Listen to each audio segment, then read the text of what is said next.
Heather lived life to the fullest, and she was very passionate about everything she did when she was doing it. That's what Heather taught us, is to keep the fight, keep the faith, always believe in yourself, and never, never give up.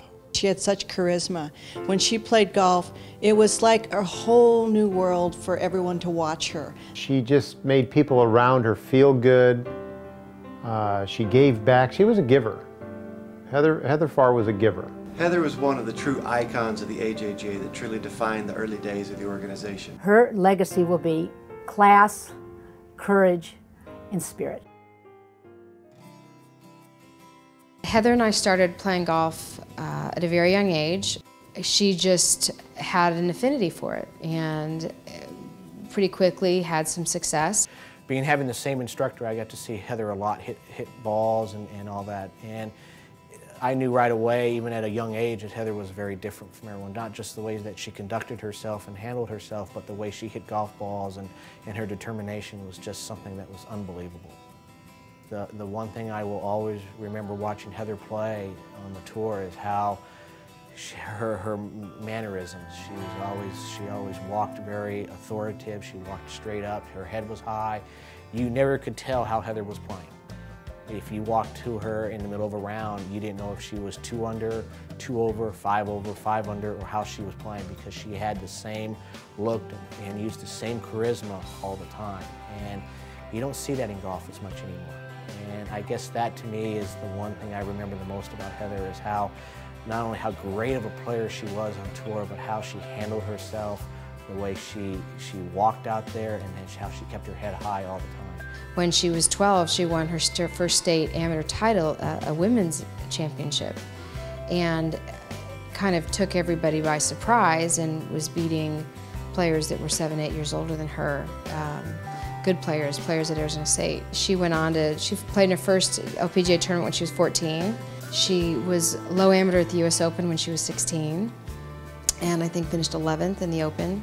Won 3 state high school championships, and along the way won 2 USGA championships, and just found success at every level that she had. And she fell in love with junior golf. I think that's really what sealed it for Heather, that's what she wanted to do, because it was so much fun. And she loved to win and she loved to compete, but we both made some tremendous friendships along the way that I still have today, my friends from junior golf in my AJGA years.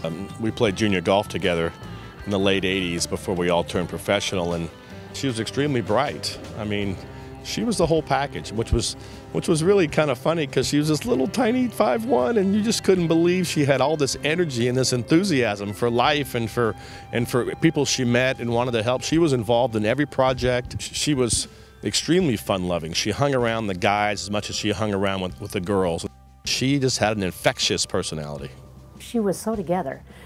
She was a wonderful speaker. She was very articulate. She had her goals in mind. She knew what she wanted, and she was a beautiful young woman. I was just so impressed with how she carried herself. She would be right there for you. She was just very generous in regards to that. I mean, you asked her to do anything, she would do it. She was very much a part of the student body. She went to dances. She did everything everybody did, but she at the same time was this world championship golfer.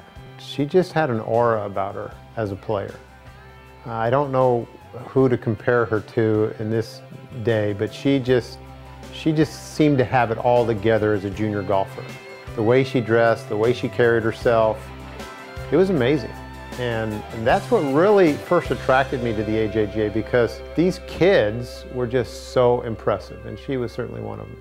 She could go to any college she wanted to on a full ride. Back then, I think she was offered 20 full rides at any major university. And she chose to stay home, and in her years in ASU were very successful and All-American and winning more tournaments along the way, and that's when she won the Pub Lanks. I knew that was someone that I really wanted to come to Arizona State.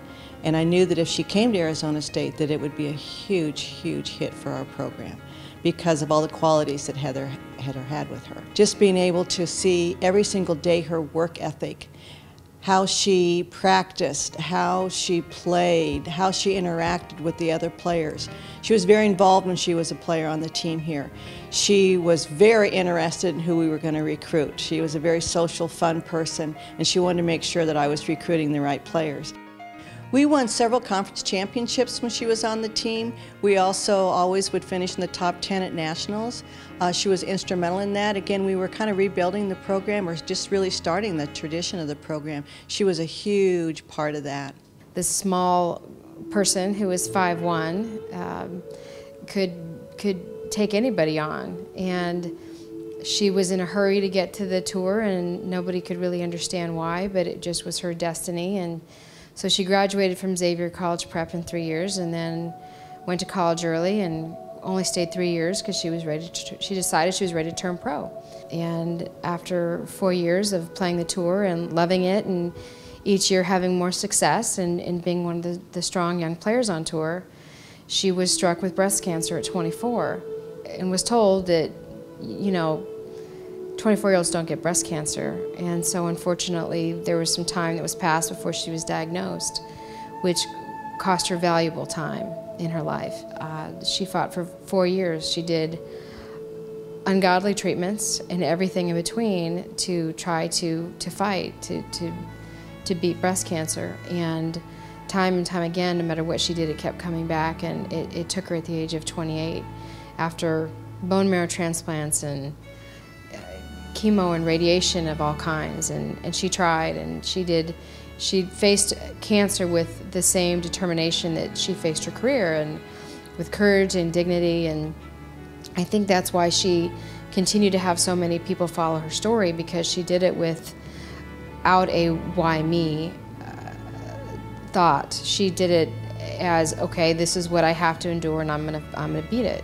When she was diagnosed with the cancer and she started going through treatment, you didn't see anything different in her. You saw even more so her fight and her determination. You saw in her, I'm going to beat this.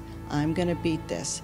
And that was a positive attitude that was just instilled in her. I swear to God, she was born with that positive attitude. There are 15 surgeries in all. I mean, a mere mortal would have given up, you know, way before that. She never lost touch, never lost faith that she was going to beat this disease, and that's what inspired me the most.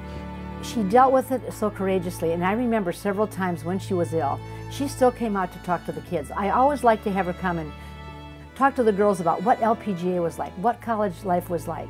And she would come, and I remember she would have, you know, the scarf wrapped around her head because the chemotherapy, you know, all her hair was gone. She still didn't care. She came out and she would talk to the girls and tell them what life was going to be like. It was truly a sad day. I will never forget that day when she passed away. Heather would not want to be remembered for being a breast cancer victim. She'd want to be remembered for the wonderful things she did on and off the golf course, and remembered for her great qualities that hopefully she continues to inspire other junior golfers. You know, Heather inspired so many people, especially in the greater Phoenix area, that a group of her closest friends came together and put together a golf event to raise money with the sole purpose of bringing an AJGA event to the Phoenix market. And the Heather Farr Classic was born. And it's a great junior golf tournament. It's meant so much to so many people. The event moved to Longbow Golf Club in 2004. Wind Grips has gotten involved, the Phoenix Thunderbirds. So many people in this valley have pulled together all to help this wonderful AJGA golf tournament, and also to honor the Heather Farr name.